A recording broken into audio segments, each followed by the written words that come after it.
Hi, everyone. Welcome to Let's Talk About Skills, Baby. I am your host, Kelly Ryan Bailey. Each week, I chat with inspiring visionaries about the skills that make them successful, how they developed those skills, and their innovative approaches to improving skills-based hiring and learning around the world. Come learn what skills help you live your best life.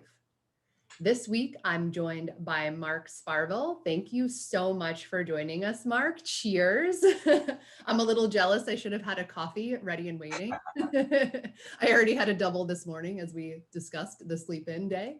But let me really quick introduce Mark. Mark is an award winner. Excuse me, let me make sure I got that right. Mark is an award winner educator with over 25 years experience leading improvement for schools, systems, higher ed, and professional associations. In his current role, he partners directly with researchers, education leaders, and organizations globally to identify innovative leading and teaching practice, building community and capacity by leveraging digital solutions. Mark has taught both pre-service and postgraduate studies in universities in Australia and the US. As education leader with Microsoft, Mark led the Global Leader Audience Strategy and expanded the Global Showcase School program. In his current role, Mark has championed the thought leadership strategy for education marketing and led the publication of research into the class of 2030, Emotion and Cognition in the Age of AI, and the latest Staff of 2030, and recently Education Reimagined. Mark has been the host of monthly What's in EDU YouTube channel, the Teaching Happiness web series, and a frequent presenter at executive briefings, conferences, and international keynotes. Mark is an expert on the role of technology and social and emotional intelligence in education contexts, and leads a lively online community on Facebook on social and emotional learning. I'll make sure I provide the link to that. It is a great community. He is also an advisor and advisor to MindUp, which I'm really excited to dig into, and patron of the Emotional Intelligence Society of Australia. In addition, Mark is a Salzburg Global Seminar Fellow and member of BET Global Education Council, steering committee member for Karanga, which is we're going to hear more about them because I've had a couple of folks on the podcast that are involved with Karanga as well. Fantastic global alliance for social and emotional skills. And he also writes for Forbes on their communication council. Mark, I am so thrilled to be able to dig into this discussion. Thanks for letting me gush on you there for a moment. I'm exhausted listening to it. No wonder I look like I need an extra night's sleep, but thank you for the introduction. My pleasure. Well, sometimes we just need to recognize these wonderful accomplishments we've had. And I am, just like in awe and inspired by the work that you do. So really greatly appreciate it. Awesome, thanks. I mean, as we were talking about before the session, I've always been driven, passionate by education, by learning, by how organizations learn, how individuals learn, with a view that, if we look at the purpose of schooling and education, not as places where people just learn stuff, but where society is created and recreated, that's the stuff that's kind of exciting to get out of bed every day, whether I'm working with Microsoft or through Karanga or one of the other groups. The agenda is the same. What can we do to, like we say in Microsoft, what can we do to empower every learner on the planet to achieve more? Whether that achieve more is more in the civic space or in the economic space or in the social space or in learning itself. So thank you. Oh, yes. And I love that you've kind of like spread that out to be life, because that's exactly the same way that I think of things as well. Well, before we dive into your work, Mark, I'd really love to share, I know a little bit about your history and how you got into this, but I think our listeners would also like to hear. It's always fascinating to me how, people's passion in life turns into something more. Okay, sure. Yeah, I think I've got two kids who are 29 and 27. And when they've been asked, what does dad do? Their default position was always to something that was easy for other people to understand. So they would say, yeah, he was a school principal, which is true. But probably the easiest way to explain. So I've spent 30 years working in education. I'm really passionate about regional and remote settings for education. I've been a teacher. I've managed the technology of schools, deputy, principal, director, working across large schools and small schools, but always had this kind of, this passion, this like two strands of DNA I've been interested in. One strand was around what's the promising role that technology can play in education, but the other strand was always around values and ethics. So it's not what you know that's important, it's what you do with what you know. And you know, the aim of the game isn't to develop, you know, second-class robots, it's to develop first-class humans. Right. So across my career, what I've essentially done is pulled these threads together, you know, ethics, values, learning science, even philosophy, and technology as an enabler, as an expander, as an explorer, to humanize the learning, not just to digitize content, if you like. And interestingly, along that way, that's propelled a career forwards in terms of leadership in education. And then I moved to a professional association focused on school leadership across Australia and Southeast Asia, on professional learning design for school leaders, recognising that if you want changes to happen in classrooms, teachers are wonderful, we're great people, but you need to have leaders have their capacity built around what matters most. Is it skills? Is it knowledge? Is it competencies? Is it dispositions? And then along that way, it picked up various sort of awards and recognition, which caught the attention of Microsoft, who began to engage with me in various capacities across the planet. So judging innovative teaching in Cape Town, delivering keynotes on the impact of social media on youth mindsets in Sri Lanka, gamification in Brussels, whatever. 7 years ago, Microsoft lured me over, thank you Microsoft, from Australia to Seattle in Washington State to take on a job in their education team, where I've been for about 7 or 8 years now, currently situated in education marketing. My focus is on systems and system leaders, and also on this curious title of thought leadership, which when I boil that down is really always to go back to, you know, what's the truth here? What is it that the profession is orienting itself towards? What does the research and evidence say around what matters most right now in education? As I said before, for both employment, for civic participation, and also social cohesion. What matters most, and how do we, in terms of products or programs or approaches, how do we best provide the support and the leadership at times needed for education systems across the globe to be able to be the best version of themselves and achieve the goals that they see as being critical for their countries and regions?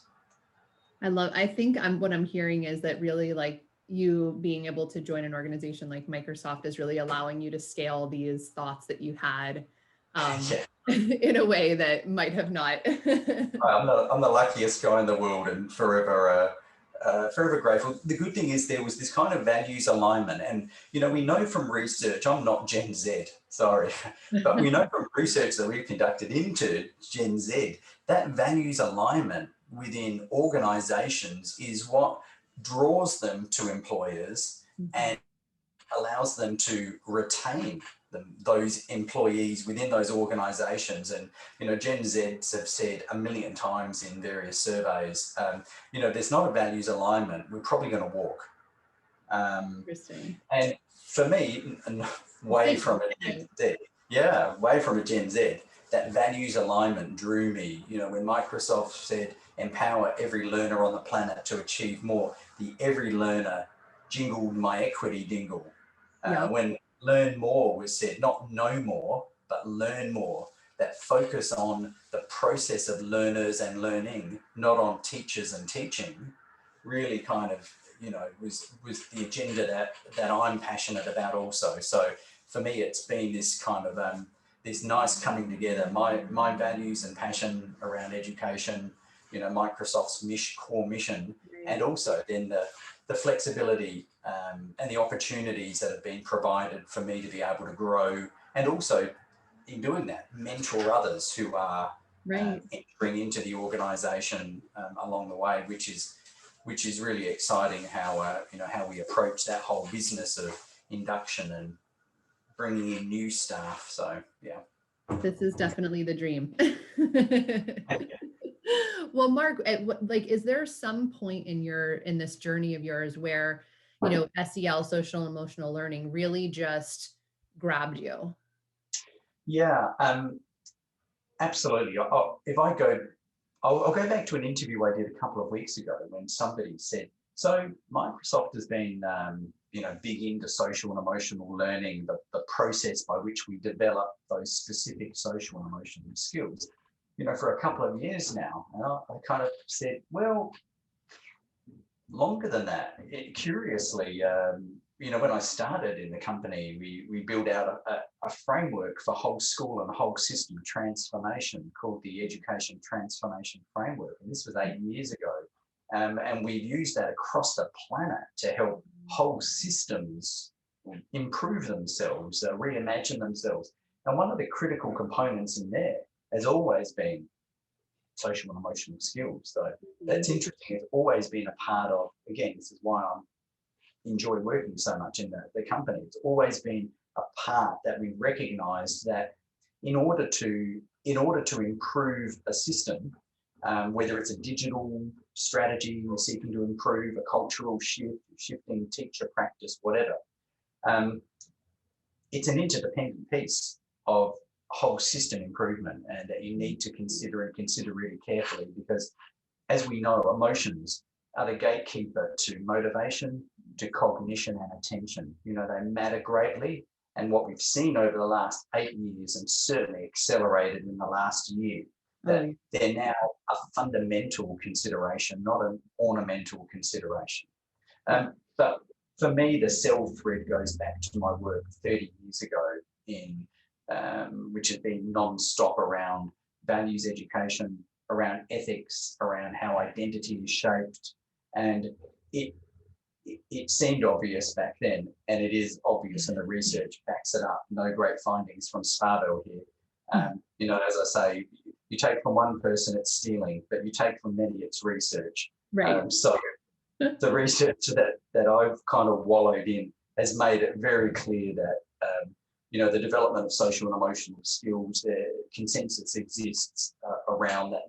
They are the contributing factor to personal success, to organisational success, to health, to well-being, to productivity, as an inoculation against uncertainty and ambiguity and stresses in life.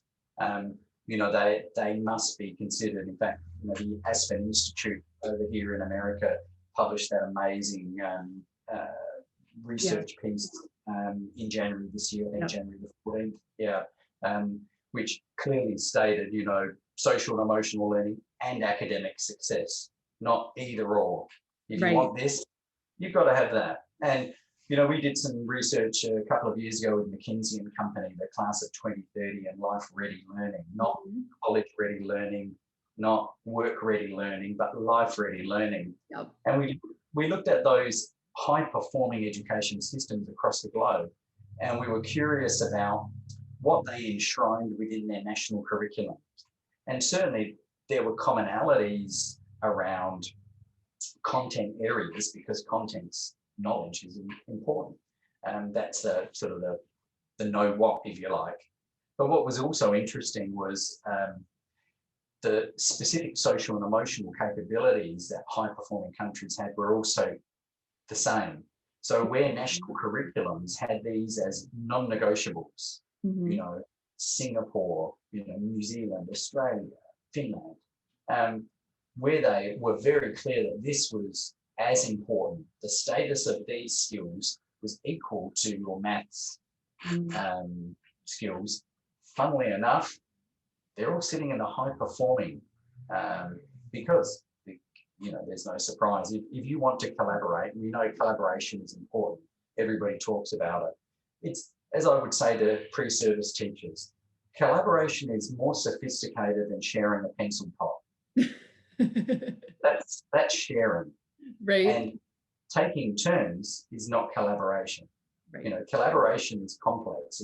It involves ultimately making substantive decisions which are interdependent, right? That's complicated. But to collaborate, you take it from a social and emotional learning perspective. In order to collaborate, you need to be able to self-regulate, right? You've got to be able to navigate that social context and self-regulate in order to participate. Mm-hmm. To self-regulate, you've got to be self-aware. Like, you've got to know what you're doing, how you're feeling, how your emotions are affecting yourself, but also how they may be perceived by others. You need to be, as Professor Brackett says from Yale Center for Emotional Intelligence, you need to be an emotion detective. Mm-hmm. And in order to have that self-awareness, you actually need to have a vocabulary to be able to accurately recognize, understand, label, express your emotional state. So, it's important business for all of us, because collaboration is what drives the wheel of innovation. So true. But I think a lot of the time we hope that if we put people together and give them a shared task, then possibly that's collaboration will work. But that involves a lot of sophisticated co-regulation of the emotional state when you bring people together. And of course, new challenges introduced in online environments like we're in now, right? Because we're dealing with one another in 2D, in a life between glass. It's so true. The fascinating thing I was thinking as you were describing this is that, well, a few things I should say. So, we've talked about my daughter who has the gift of dyslexia and sort of like her ability to learn, which was, to me, I'm like, it's really fascinating to see how really what most people focus on being like the academic side of learning, when you realize that it's actually their emotional awareness and their feelings and their confidence and their self-esteem that change how they come prepared that day at any point in time. And that's just as a child age. But I look at now when you're describing this from adults, like I know in my generation, we were a very, let's say tough love in education, right? Like it was very much like, this is the way education happens. This is the only way we're teaching. If you fall behind, that's it.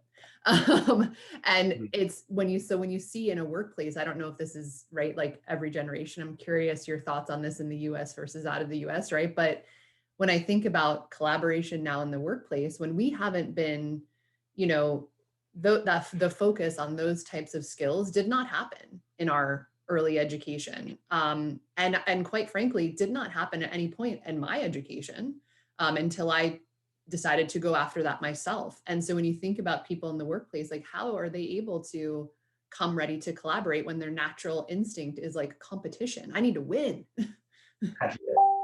Yeah, no, this is very true. In fact, it's really interesting. We asked through our Class of 2030 global survey, we asked employer groups, and we also asked youth how ready they felt in engaging, to your point, Right. Kelly, the world of work. And I think it was about 53 or 54% of the youth said, actually not ready at all. And 55% of employers said, not ready right now. So this wasn't like future gazing. This was like right immediately now. And when the research dug in a little bit deeper about, well, tell us a bit more about this readiness. What's the missing bit? And again, it wasn't knowing stuff. It was being able to navigate the micro-political context of the workplace, being able to navigate themselves, being able to be motivated to find purpose in their work, to be able to work alongside others, certainly in multi-generational settings. And when you consider, we're now experiencing up to 5 generations in the workplace, working alongside one another, each bringing different skills, each also bringing different values based upon the historical or context in which they grew up and Mm-hmm. experienced. So, some certainly, hardwired for independent, authoritative competition mode. And then you get this other group coming through who are, hardwired for thinking out loud, rapid iteration, creative, project-based, have come through education systems where voice, choice, and agency have been the way that they've become empowered to learn, and then maybe drop into an organization which operates in a hierarchy. Right. And it's like a completely mismatch. And then they don't stay. This is the thing. Unlike maybe my generation, who might be, when I started working in the bank, for how old am I? Anyway, working in the bank, 30 something, I accepted that as my lot. Right. So just sit there with your typewriter, Mark, and work. But it's different for employers now. The market is for the right employees with the right skill set and mindset.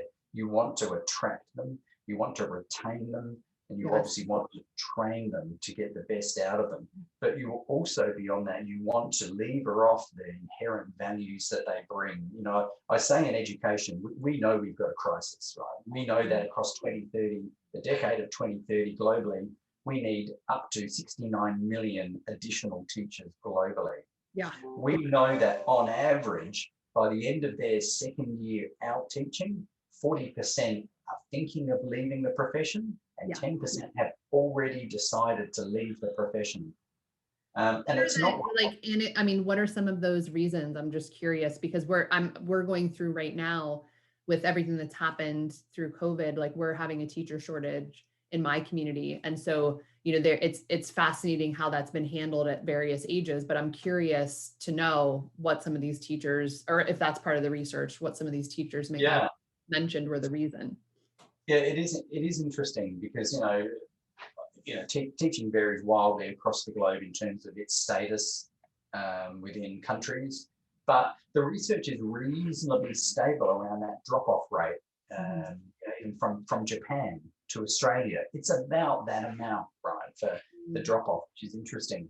And a study done by a university in South Australia a couple of years ago was published, sort of suggested it's not what happens in the classroom, it's what happens in the staff room. And again, it comes back to that voice, choice, and agency. If you take this notion that as humans, we want some pretty basic things. We want to be seen, we want to be heard, and we want to have a sense of control.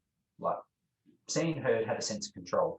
In education, we talk about voice and choice and agency, but it's the same sort of thing. Yeah. So particularly for young teachers entering the profession, again, as I said before, they've had an expectation of a way of learning and being that is very empowered. And when they find themselves in employment situations, whether it's in education or in industry, where they do not have a sense of voice, choice, or agency, seen, heard, and matter, this generation kind of like, they're not going to be prepared to stick out of that the way previous generations were, because there are other options for them. So the research on teachers was very much around, it's the micro-political context of the school. Do I feel I have any control? Do I feel like this is work with purpose? Generally, these early career teachers are very values-driven.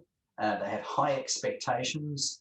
So one of the things we dug into was, what are their aspirations? Yes. What are their expectations? And then what are their experiences? So this was another piece called The Staff of 2030 that we published, I think it was earlier this year or late last year, that I kind of led with the Economist Intelligence Unit. We were really interested in those teachers who are about to leave teacher college. What do they think? What do they feel? And what did they anticipate? And then we caught up with teachers who were 2 years into their practice, right at that drop-off zone, if you like, and asked them similar questions around, so what's it been like?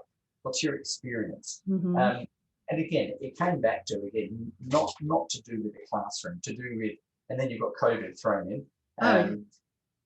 You've got people who have found a mismatch between their expectations and their aspirations and their lived experiences. And that's interesting because I was talking to a developmental molecular biologist the other day about what the brain likes and doesn't like. And I was talking about COVID particularly, but this applies to any form of kind of a stress tension that we might experience, say for these young teachers. And what he said to me was, he said, hey, you know, the brain actually at a molecular level, it's kind of cool with stress. It doesn't mind it. It doesn't like it for long periods of time, but it's basically designed to deal with stress because, let's be honest, human development over thousands of years has had a fair bit of stress. Yep. It's kind of dealt with. It's okay with that. Then he paused and he said, well, the brain doesn't like being out of control. That makes so much sense. And when you go back to what I said earlier about voice, choice, agency, to be seen, to be heard, and have some control, the brain just does not like ambiguity. It does not like uncertainty. It does not like feeling it's not in the right place, that it can't manage the situation. As soon as it's in that, the brain at a molecular level, apparently, it feels not good, and it starts to then trigger all those physiological and psychological triggers from that fight, flight, and freeze response. And everyone, I mean, just I think all of us can probably think back to a moment in our life where our brain did that, you know, so like obviously like this is not part of the research piece, but you know, I can think back to throughout the time of when I was having children and the children were young and I was trying to navigate my life of like, okay, how do I do this and do this and do this all at the same time? And yeah, there was a moment where like everything just shut. My brain was like, okay, we're done. Well, lack of control or perceived lack of control will do that. And again, this is why, you know, social and emotional learning matters so much, because one of those key bits, which is, you know, self-awareness, you know, awareness of self, not just, oh, am I feeling happy today? Yes, tick. That's not what it's about. You know, that self-awareness around my strengths, my capabilities, specific strategies to allow me to reframe how I'm viewing situations in the world, being able to take a, you know, a different perspective on a scenario to start to convince my brain at a subconscious level that there is control within here. That this developmental molecular biologist used this quick example of, you know, cave person, saber-toothed tiger comes into the cave. Of that actually. Yeah, he said, you're a cave person, rightly stressed, but takes action. Cortisol's pumping, adrenaline's pumping, the brain's done its job, it's switched on, it's prepared to fight or, you know, action. He said, compare that to cave person and family stuck at the back of a cave, saber-toothed tiger has entered it, there's no way out. He said, two very different scenarios, one stress leading to action, one like the brain is shutting down, there's no control there, there's no option. You know, that's panic, that's becoming neutralized, becoming paralyzed with fear. And you know, it's interesting when you look at what's happened, you know, as a result of COVID across this year, and you think about that as a traumatic event, and you think about as that ripples out, where people have got a sense of control, and in education land, you know, we would call that efficacy. A sense that you have the capability, the skills and the support in order to affect change. It matters so much right now. It does. It really does. You know, and I think about when you described like I've heard from so many people, I'm obviously not a molecular biologist, but I've heard from so many people that our brains are still, you know, that caveman brain. So unless you have those tools to be like, nope, there's no saber-toothed tiger in the room. Yes, I need to now think about what's going on, because like there's no need for this reaction to happen. Because it just naturally wants to go there. Yeah. You know, again, if I quote Professor Brackett again, he uses this great line, which is, you have to name it to tame it, in terms of, you know, the emotion that you're feeling. But, you know, it's really important, certainly in education, but also in the workplace around, I think for many years we focused quite rightly on, mental health strategies in workplaces across the globe, and that's been great. That's a kind of like a response mechanism, that's a harm minimizer.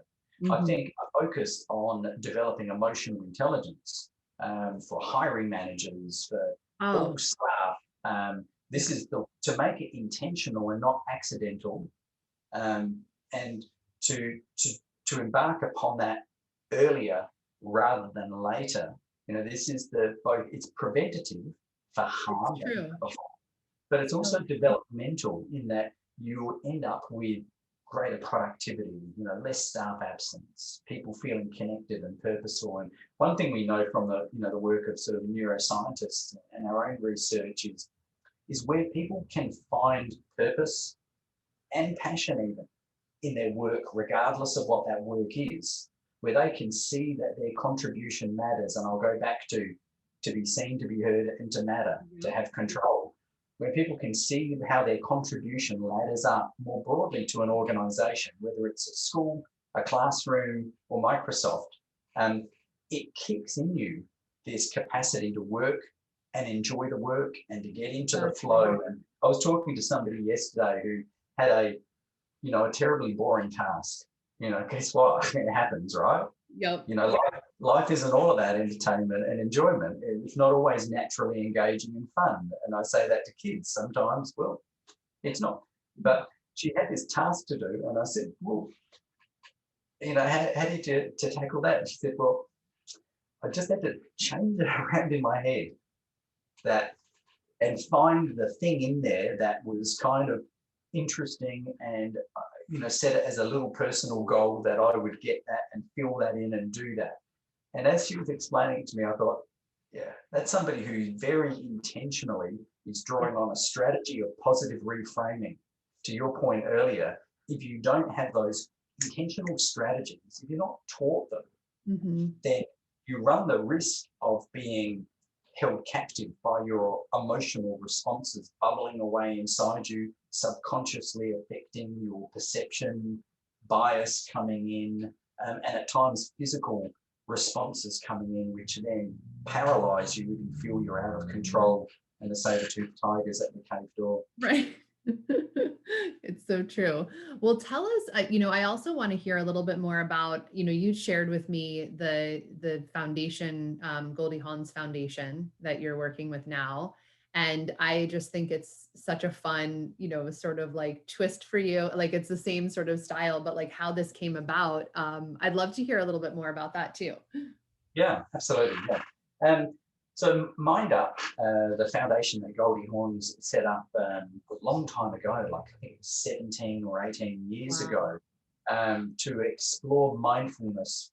This Mhm. was back when it was largely still seen as a kind of like a novelty thing that maybe people who like to burn incense and do I was gonna yoga. say, I Right. feel like it was like we all were like, it's the hippies. I was in that group of people, Yeah, so yeah, no, absolutely. And I remember being in schools back then, bumping into the MindUp program, and they had these very little. And I was in a school that, let's call it was turbulent, and there was this teacher in this school that at the end of playtime, it was chaos. There was like 900 kids running and screaming.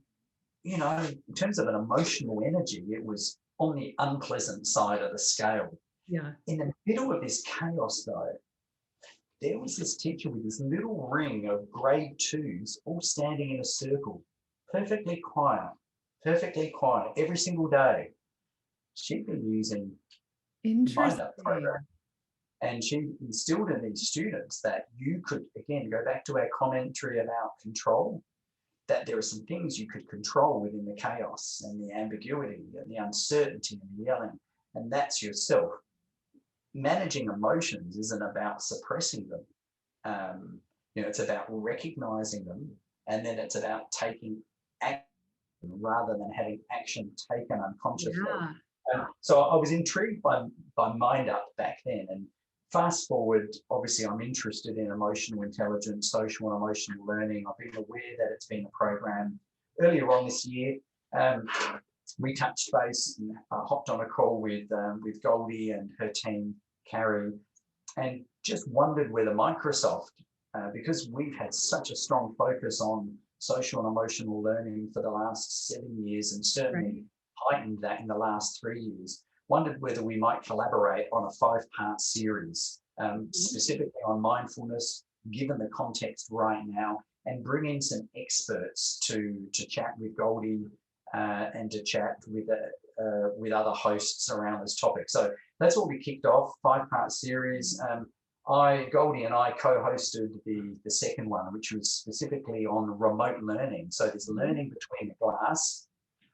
How do we humanize the learning experience? How do we attend to the social and emotional needs of young people so they feel more connected, more calm in their engagements? We've had breathing experts, really interesting, and again, way from yoga pants and incense.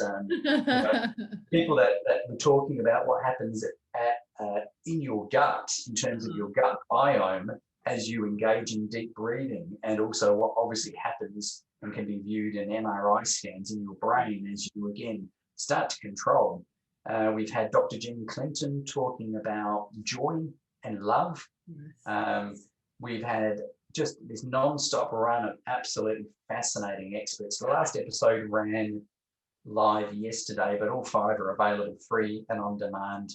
And I think we've had about 10, 12,000 unique visitors so far. And that's before and I think the reason people are coming to it is because the experts are giving strategies of what teachers, and to be honest, anybody can do Monday, not Sunday.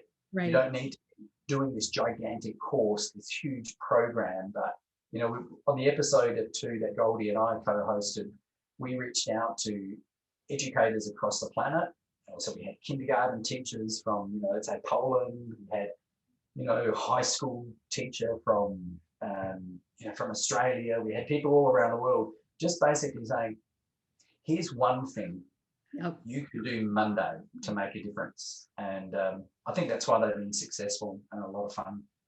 I love that it's like focused on that one thing, because I was thinking this before, and I almost said it, but I didn't, because I'm not the type of person, well, now I've worked on it, right? Where the whole idea of like what we need to tackle when you think of like social emotional learning more broadly, and like everything happening in workforce culture, everything happening in K through 12 and beyond, I'm like, it seems like a monster, right? But that's that brain going into like, whoa, what, like, I can't even go anywhere because it's too much stuff.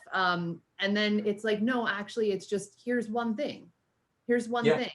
And that's the way I went through it too. When I first started this process for myself and for my daughter and for my family, we just focused on one thing at a time. Because if you try to do all the things at a time, it's like the diet thing that people talk about all the time, right? Like if you try to, right? It's so you just never, you fail. But if you do one small thing at a time, and you get used to that, and it becomes part of a habit, and then you're ready to add in the next thing, all of a sudden you'll realize you go through a year and you're like, whoa, that was a lot of things. It's like creating a habit.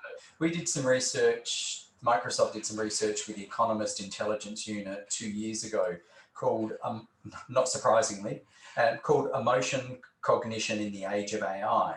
So we went out again across multiple countries, and we were just curious to find how were schools and systems tackling well-being, and what were some of the insights from those who have been successful, what were some of the ways forwards. And again, all of this research isn't tied to using Microsoft tools and products, although they're all fabulous and we've got plenty. But the research is sort of situated at that level that we engage in the research and then we give it away, because at the end of the day, for us, we're going to be better and stronger if we've got employees and consumers and even competitors who, have got certain skills and knowledge, but also dispositions and capabilities and mindsets around, how we approach work ethically and responsibly and creatively and innovatively. And all of these are tied to social and emotional dimension.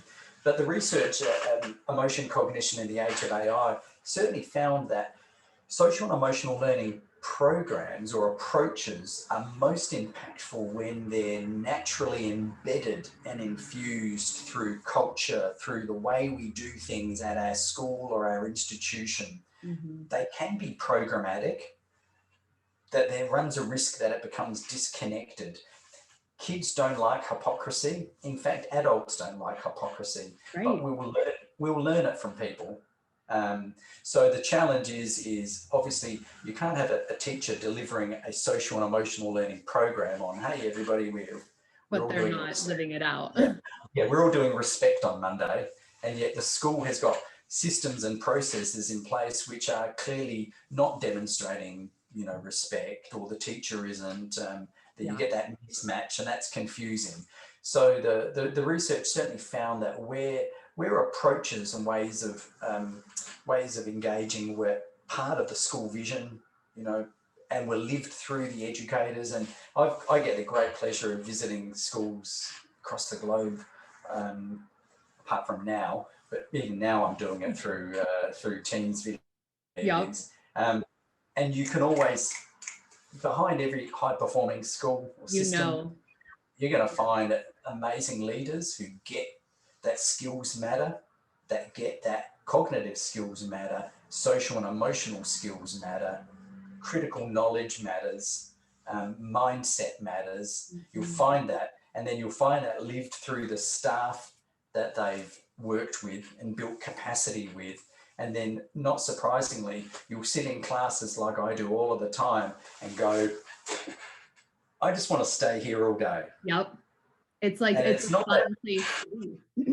right, and it's not that it's easy. It's No. really, really hard. In fact, one of the things that I think is the greatest kind of a misname is when people talk about soft skills, because they're a lot harder to learn, they're Oh, a lot harder to apply, and they're hard, unfortunately, to measure, which is what their greatest challenge is because you can't really easily measure that on a standardized test. no. And we know that, unfortunately, we treasure what we measure. So there's a challenge, right? It is. That's like literally what I focus my efforts on right now, Mark. Is like, how do we get to the crux of that? Because if we can find some way to assess or measure or whatever you call it, it's just a matter of that communicate. It's like a miscommunication when we talk about, what people have versus what they can show. That's the hardest part. But I do, Yeah. what you just described too, I'm actually going to say that I think if you just replace that exact vision that you created in an education environment into the workplace, you would see the same results. Oh, 100%. I, obviously working, in a very large organization now. But again, if you look across and you look to where teams and parts of groups of the organization flourish, it's no surprise, is it? Where you find people are seeking to join a team, to remain in a team and grow within a team and contribute, you find that it has got a certain way that it feels. Yeah. And again, they're also high performing. So it's not this notion that, I remember when I first started teaching, some seasoned practitioner gave me some advice as this young teacher coming out. And it was along the lines of, don't smile at the kids until Easter. And so it was this sort of sense of your aim was to come in and break them and then rebuild them in your Oh mold. my, that sounds quite authoritarian. I Yeah, can't even that's say the right. word. Fierce and brutal until Easter, and then you can Right? ease up and show your pleasant side. Which, when I look back now, Oh, obviously yeah. I take that advice because it's not in my DNA, but it also flies completely against empirical evidence, which stretches back incredibly, decades and decades and decades. But it's interesting, it wasn't even until I think it was the 70s that positive psychology even entered the lexicon as a thing. And I think even in the 70s, there were 40 diagnostic mental illness studies for every one positive psychology study. And that field has expanded Oh, hugely in the last number of decades, thanks to neuroscience and positive psychology rolling in, and even at leadership levels in organizations, Yeah. there's the emergence of appreciative leadership and appreciative inquiry, and this notion that, if we seek to understand what is working well, um, there's a great chance that it might flourish. It doesn't mean ignoring deficits and No. complexities and problems that need to be resolved. But if all that we ever focus on is what's broken and where the gap is, sometimes we're missing opportunities, and we're also missing the ability to build upon our strengths to get more of what we do best and propel that forwards. My daughter's neuropsychologist said almost the exact words to me: if we just keep focusing on the fact that she cannot read, she will be sad every day. There you go. Thank you And very much, neuropsychologist. let's find what are the things that she just loves and flourishes, and that's her passion. Let's find those things and let's put the effort there. Let's put the time there. And all Yeah, of the other stuff will work itself out. And so we found the thing, and it was gymnastics. And now it's yeah. like everything else in life has just fallen in place. Yeah, yeah, no, that's because you're building these neural pathways physically in your brain. Those little dendrites are reaching out all the time. And it's a real thing. As I say to people, it's not just thoughts. It's physically in your brain. It's like roots growing, and if you're constantly reinforcing a behavior or a mindset or anything, those roots grow strong. And the good news is, though, they can be pruned again through Completely. intentional. Like if you've had negative, you know, like I think of people that grow up in sort of like negative homes, right? Like that actually, I mean, it's work, but it can be Yeah, undone. yeah, that's an interesting one because you're right. It can be undone. It is work though, and for those folks, substantial work. I was talking to some researchers only in the last 2 weeks about executive functioning and the developing brain, and a study that they'd undertaken. I'd have to dig up the source, but it basically said that the number one contributing factor to poor executive functioning in youth was emotional instability of the home. Yep. So, not financial instability, not Oh no. social cohesion, but Emotional. emotional instability Yep. directly impacted executive functioning, which is why back to right at the very start when I said the OECD's, possible research coming out, the research is coming out maybe in March next year. One of the early suggestions was in some communities, maybe there was emotional instability for young people. So therefore their executive functioning potentially will be lower, which when you unpack an executive functioning, very much kind of draws on that whole social and emotional learning dimension of emotion, cognition, attention management, distraction management, focus, sense of efficacy, blah, blah, blah, blah, blah. That's what makes them really vulnerable in this blast zone of COVID moving Exactly. out. And this is why I put so much focus on, like, I'm such a big proponent of social emotional learning, starting at the young ages, of course, but like continuing this as a lifelong process because, and having this in the workplace, because the thing is that it changes how you act at home. Like that and as a parent, right? You've just described what's happening with children, but like that needs to start at the parent, and we need to figure out a way to like get this embedded in our culture throughout everything, because it's also something that I've noticed, like you can't just learn it at one point and put it down and it continues throughout. Yeah. It's something that there are like micro habits that you do every day, like Yeah. meditation or prayer or reflection or whatever the things are that everyone has various tools that they go about to handle this, but it's not something that all of a sudden, it's not like riding a bike really. Yeah, and it's not trivial or frivolous. It's newly important for more people. When I was talking to a kindergarten teacher, so teachers 3 and 4 year olds, and I said, "Well, what does it look and sound like? This stuff for you? I've had tiny kids, and you've had tiny kids. What is it?" She said, "Well, at the end of every day, before the parents collect them, we do 2 leaves and a bud." And I said, "Tell me about that." She said, "Well, They have to talk about the two leaves, which are two things across the day which, help them grow, help them feel good stuff. The bud is something they're looking forward for Oh, tomorrow, right? That's the bud.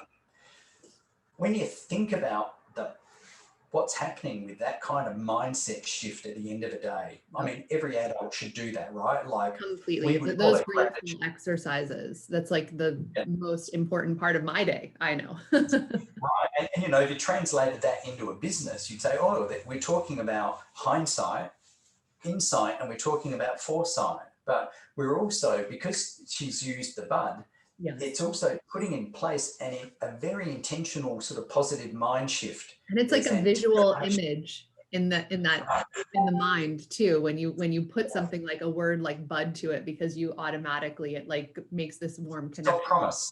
And of course, those little kids, those 4-year-olds, go into their car and mum or dad or their carer or a significant adult says, how was kindy? These kids have just had that in their head, and they go, well, today, Bethany was really kind to me, and, Kelly smiled at me in the line, and tomorrow, I'm hoping to use the blocks. Yeah. I mean, yeah. Again, and that just like a smile, right? Because they say that, and this is like a funny thing that's happening with masks right now, right? But they just say just like a smile, it's infectious, right? So if your child comes out of school and they're excited and they're happy and they're looking forward to, like, that also changes you, just like a smile would to anyone else. Yeah, no, you're right. And, again, it doesn't discount that the child has fallen over and scraped their knee, and at one point somebody took their crayons and they were sad. But what things like that do is it just cleverly brings in the balance. Emotion literally means to be in motion, and even though for individuals, especially for children, but for adults too, we can feel at any time how we feel is how we've always felt and how we'll always feel. I'm sad, I'm always going to be sad. I'm depressed, I'm always going to be depressed. This is clinical depression. I'm not going to go there, but, I'm happy, I'm always going to be happy. It's not the case. All emotions matter and serve a purpose in that quadrant of emotions, from pleasant to unpleasant, from low energy, I'm feeling content, to high energy, I'm excited. They all matter and they all serve a purpose. The challenge is to be able to recognize where you are, and if you want to shift from one state to another state, to actually have a strategy to do it. And that's where the learning sits, in that I'm feeling this way, I'm feeling a bit disillusioned, poorly motivated at work. I know that. I know how it's affecting how I approach tasks. I don't want to feel ecstatic. That's too ambitious. But I would like to feel a bit more motivated. So like, how do I what's get in from my toolbox over here that I know I can pull from? What or even who is in my toolbox? And, that might help me reframe, rethink, reimagine the task, reach out, reorganize it, do something, maybe just have a brain break, maybe do some breathing practice, or maybe it's a matter of hopping on a call with Kelly and saying, hey, you've been in this position, what's worked for you? Right. And you say, hey, I break it down, because you're so pragmatic. You say, I break it down into a series of checks on a bit of paper and just cross them off. Or I set a timer and I say, I am going to work on this for 45 minutes and do nothing else. In fact, I can't even go to the toilet or get a cup of coffee until that alarm goes, Find what works.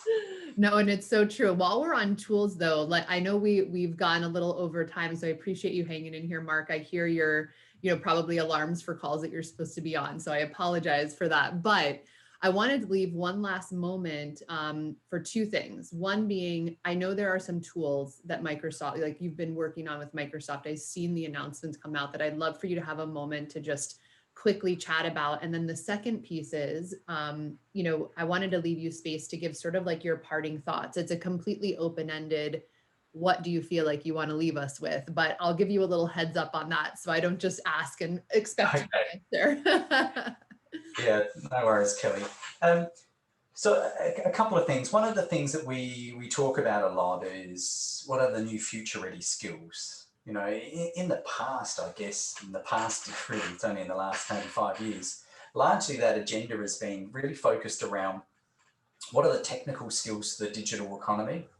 When we talked about future ready skills, you know, rightly or wrongly, that seemed to be oriented around that. And certainly our own research from the class of 2030 and others, and research by the, you know, OECD and World Economic Forum, everybody, has certainly been nodding that the new future ready skills are this kind of intersection between, sure, those technical skills for the digital economy. It's booming. They're going to make you employable. But they're also a collection of these higher cognitive functions, executive functions, the ability to synthesize and analyze, you know, beyond literacy and numeracy. So there's these skills. Plus also there's the third pillar, the social and emotional skills that we know are the ones which supercharge the rest and add, if you like, purpose and passion to the work that we do. So we see the new future ready skills as being this intersection between higher cognitive, social and emotional, and technical skills for the digital economy. So on the technical piece, one of the things that we released recently was the Microsoft Learn for Students.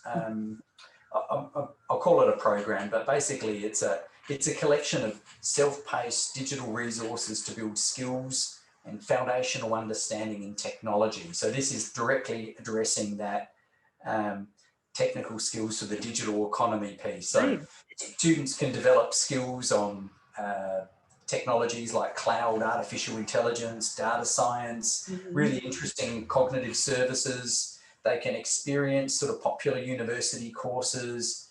But the bit I think is really cool is they can learn to use tech skills for good. So there's there's an AI for good component that students can get engaging for free, track wild polar bears with AI and classify endangered bird species and do all sorts of things within there. So the Microsoft Learn program addresses that chunk.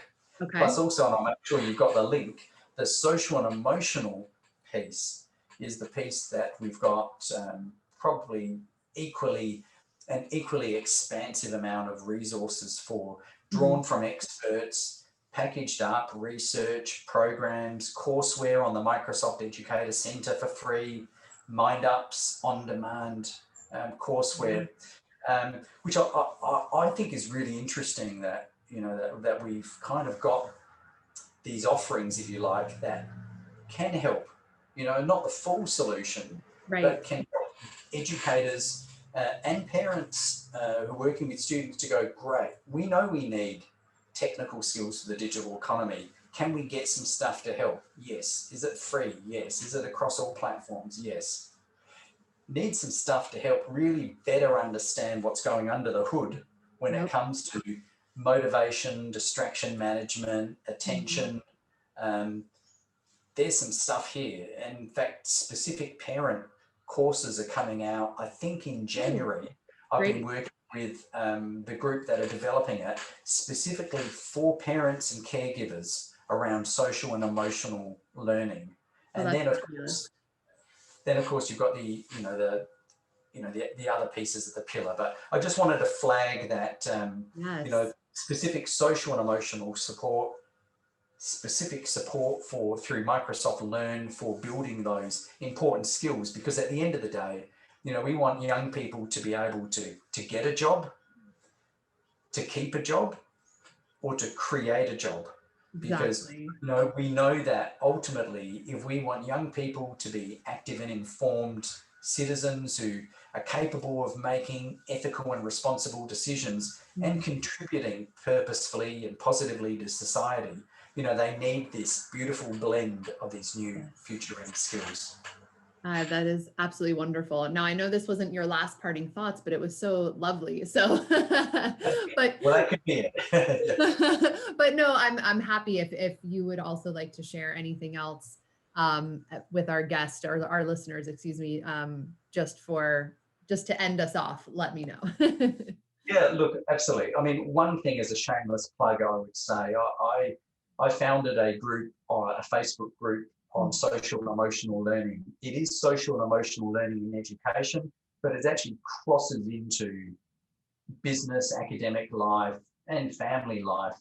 And it's grown exponentially. We're about 8,500 people strong now. It's moderated to keep out any distracting content. And I would just say to anybody that's interested in, in pursuing, finding out more, getting great contacts, and also contributing to join that group. Because as I said earlier, right at the very start, I work for Microsoft. We see that the greatest potential for technology in education is to humanize learning and not just to digitize curriculum. And the aim of the game, as I said right at the start, but I'll just reiterate that, is, how do we develop first-class humans, not second-class robots? We know that AI and automation is going to have an impact on employment and industry. We know that the very qualities that make us most human will be most in demand now and into the near future. So they're the things that matter most to shape. Completely. And it is a fantastic group. So I highly suggest taking a look at it. Mark, thank you again so much for all of this time and extra time that you've given us today. For those of you that would like to follow Mark, he is available on Twitter at Sparvell. You can, like you said, also that Facebook group, which is Social and Emotional Learning and Education. I'll make sure that when this goes out on social, we have a link. And then more information about Microsoft Education is at microsoft.com/education. So definitely go and check all of that out. Well, thank you all for listening in to Let's Talk About Skills, Baby. I would really appreciate some feedback. Of course, make sure that you check us out on YouTube, iTunes, and Spotify. Subscribe, rate, feedback. All of those things are super helpful to make sure that we keep bringing you what you want to hear. You can find me at Kelly Ryan Bailey on all of the socials. Mark, again, thank you. I look forward to continuing to get to know your work and chatting with you. And I hope everyone out there